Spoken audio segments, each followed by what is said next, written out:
Halo teman-teman, kembali lagi di channel ini.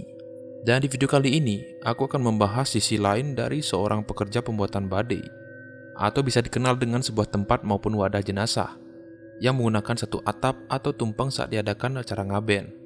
Di mana cerita ini diangkat dari cerita temanku, yang katanya pernah mengalami kejadian ganjil saat ia bekerja. Jika kalian ingin tahu ceritanya lebih lanjut, inilah cerita si Imon.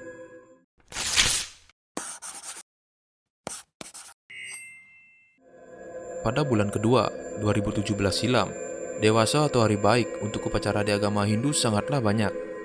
Terbilang, saat itu banyak sekali pemesanan wadah maupun lembu karena banyak masyarakat melakukan upacara Pitrayatnya, atau bisa dikenal dengan upacara ngaben.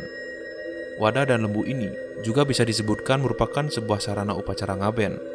Dan sarana inilah yang merupakan alat pengusung jenazah dari rumah yang mengadakan acara tertentu sampai ke kuburan di daerahnya.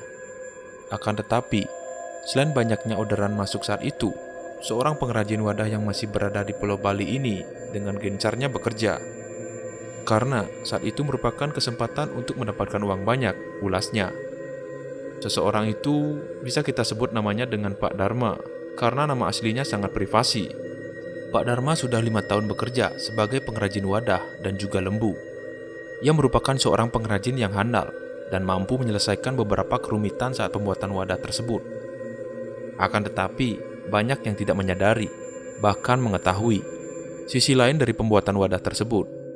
Menurut informasi dari Pak Dharma ini, ia kerap diikuti makhluk halus dan juga pernah didatangi oleh roh dari orang yang meninggal. Akan tetapi, cerita ini tentunya banyak yang percaya maupun tidak, karena itu merupakan pengalaman dari Pak Dharma sendiri. Jika kita bayangkan, bila kita di posisi beliau, tentunya kita pasti pernah mengalaminya. Saat Pak Dharma ini mulai melakukan pekerjaannya di siang hari, beliau bekerja tidak sendirian, ada 2 orang temannya yang ikut bekerja saat itu. Beliau melakukan pekerjaannya itu secara bersamaan. Posisi beliau paling depan, dan juga sedang merakit bagian samping kiri wadah. Lalu kedua temannya sedang menempel kertas emas metalik. Hal ini dilakukan karena mereka mengejar deadline. Pak Dharma dan juga temannya harus bekerja lembur saat itu. Kemudian, selang beberapa lama, handphone salah satu teman Pak Dharma ini berbunyi. Ternyata bos mereka menelpon, dan kedua rekan pekerja Pak Dharma ini diperintahkan untuk menuju ke suatu tempat oleh bos mereka. Mungkin ada urusan penting saat itu. Akan tetapi, kedua teman Pak Dharma ini belum tuntas menempel bagian ukiran wadah tersebut. Karena sangat mendesak, mau tidak mau, mereka harus mengikuti perintah bosnya.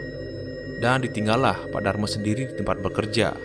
Dengan santainya Pak Dharma ini tetap mengerjakan pekerjaannya dan tidak merasa takut saat itu. Akan tetapi, selang beberapa lama, Pak Dharma mendadak merasakan rasa pengap. Dia saat itu bingung, mengapa suasana seketika berubah menjadi pengap.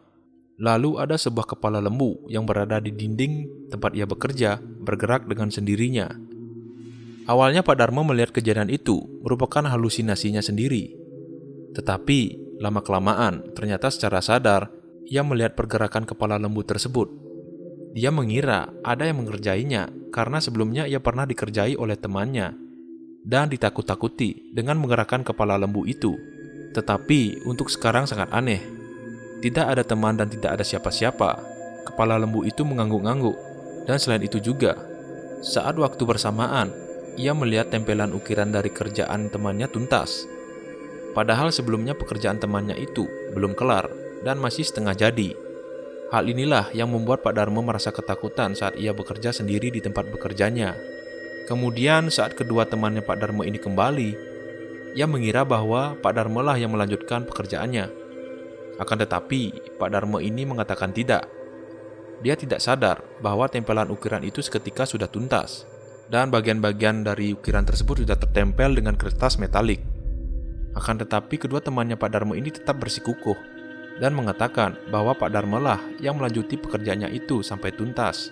Dari kejadian ini Pak Dharma masih berpikir hingga sekarang dan masih dibuat heran oleh kejadian tersebut. Ia juga dapat menyimpulkan bahwa dunia lain itu ada di samping bangsa manusia. Dan pernah juga suatu ketika Pak Dharma ini saat hendak pulang ke rumahnya, motornya terasa berat. Dan padahal ia tidak membonceng siapa, dan juga tidak membawa barang apa-apa saat pulang. Sesampainya di rumah, ada salah satu masyarakat di desanya mengatakan bahwa anak siapakah yang dibonceng Pak Darmo tadi sore. Pak Darmo yang ditanya seperti itu dibuat tertawa dan dengan tegas menjawab bahwa dia tidak ada membonceng siapa-siapa tadi sore dan hanya pulang sendiri ke rumah.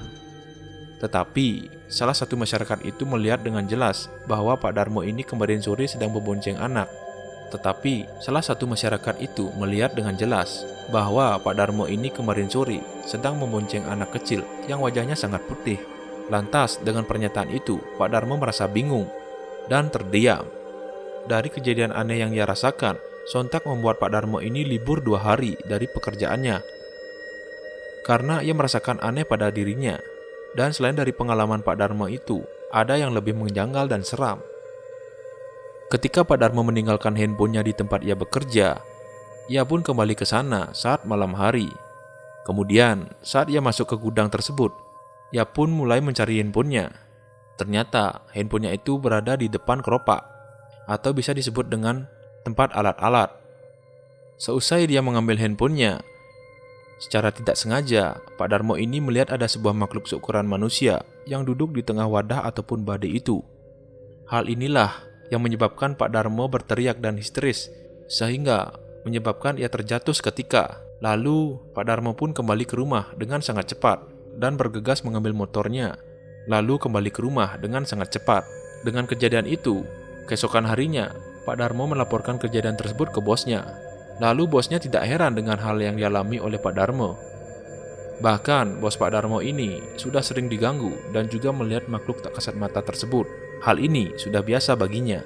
Oleh kejadian itulah, hari demi hari Pak Darmo ini terus diganggu sehingga membuat dirinya terbiasa dengan kejadian itu. Dan sampai saat ini, ia dikabarkan masih saja sering berpapasan dan melihat makhluk halus tersebut saat ia bekerja. Karena lahan yang digunakan tempat ia bekerja dulunya adalah sebuah tempat yang terbengkalai dan saat ini dirubah menjadi tempat perusahaan pembuatan wadah dan badai upacara ngaben. Baik teman-teman, mungkin sampai sana saja ceritanya. Dari cerita ini, kalian bisa menilai bahwa dunia lain juga ada di sisi bahkan di tempat kita. Dari cerita ini, kalian juga boleh percaya maupun tidak. Semuanya admin serahkan ke kalian. Dan mohon maaf jika ada salah kata dan penyebutan pada video ini. Jika kalian suka dengan video-video di channel ini, silahkan subscribe ya. Dan jangan lupa nyalakan loncengnya agar kalian tidak ketinggalan video baru dari channel ini. Sekian dan terima kasih.